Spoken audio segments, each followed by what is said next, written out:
babalar toy etsinler.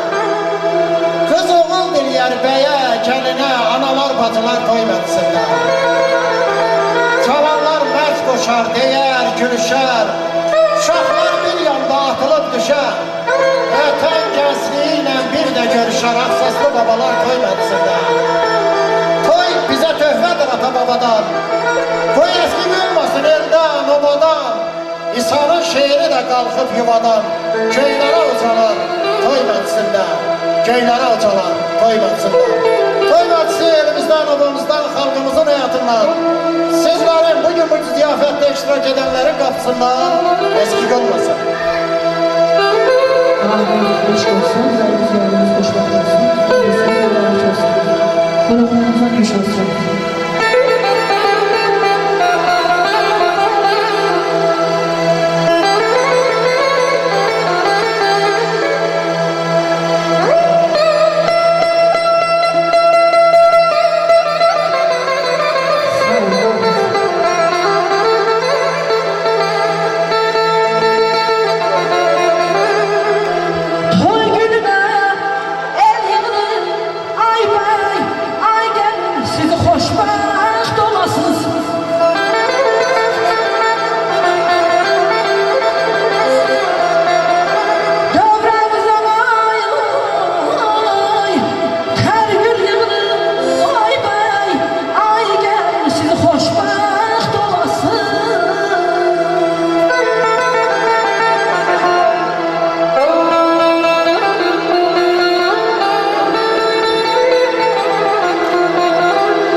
Öksüzlüğün duasına, çalak məlini salasına.